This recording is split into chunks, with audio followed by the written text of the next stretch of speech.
Well, hello there. This is your next instalment of Charlotte's Web. You sitting comfortably? Every morning after breakfast, Wilbur walked out to the road with Fern and waited with her till the bus came. She would wave goodbye to him and he would stand and watch the bus until it vanished around a turn. While Fern was in school, Wilbur was shut up inside his yard.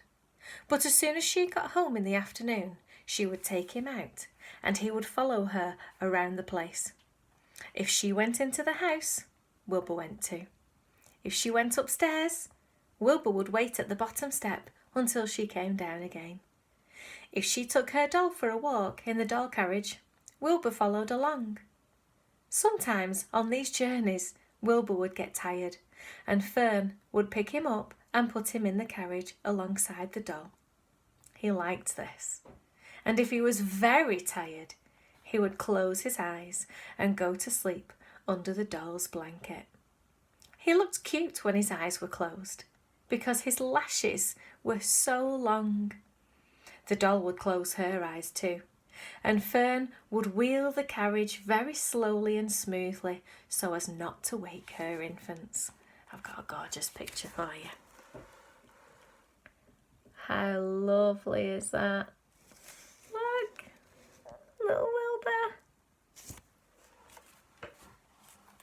One warm afternoon, Fern and Avery put on bathing suits and went down to the brook for a swim. Wilbur tagged along at Fern's heels. When she waded into the brook, Wilbur waded in with her. He found the water quite cold, too cold for his liking.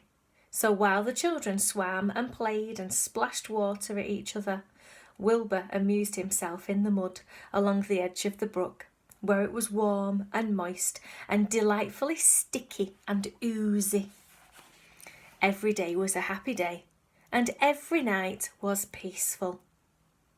Wilbur was what farmers call a spring pig, which simply means that he was born in springtime.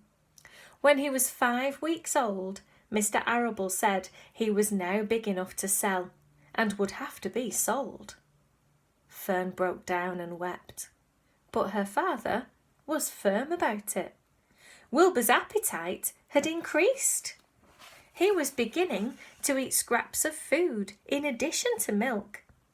Mr. Arable was not willing to provide for him any longer. He had already sold Wilbur's 10 brothers and sisters. "He's got to go, Fern," he said. "You have had your fun raising a baby pig, but Wilbur is not a baby any longer, and he has got to be sold." Can you imagine how he would feel? I'm not sure I could part with him. "Call up the Zuckermans," suggested Mrs. Arable to Fern.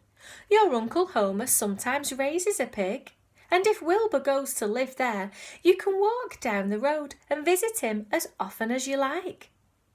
How much money should I ask for him?" Fern wanted to know.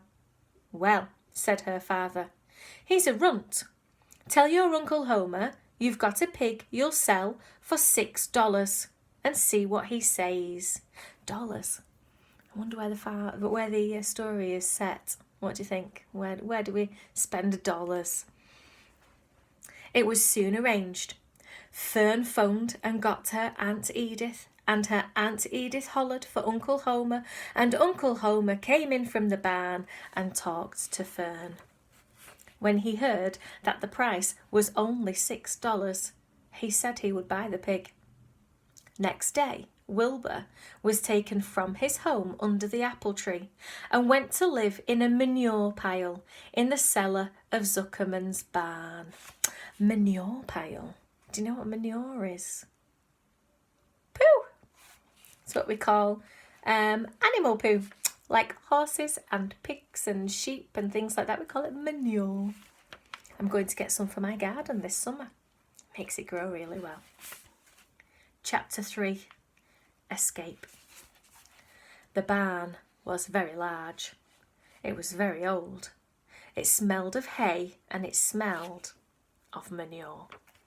It smelled of the perspiration of tired horses. Perspiration is sweat. And the wonderful sweet breath of patient cows. It often had a sort of peaceful smell, as though nothing bad could ever happen again in the world. It smelled of grain, and of harness dressing, and of axle grease, and of rubber boots, and of new rope. Those are all kinds of things that you'd have on farms. Harnesses are things that you would put on animals for them to pull ploughs and things like that. And whenever the cat was given a fish head to eat, the barn would smell of fish, but mostly it smelled of hay, for there was always hay in the great loft up ahead, and there was always hay being pitched down to the cows and the horses and the sheep. What a lovely image. I'll continue this tomorrow. Bye bye.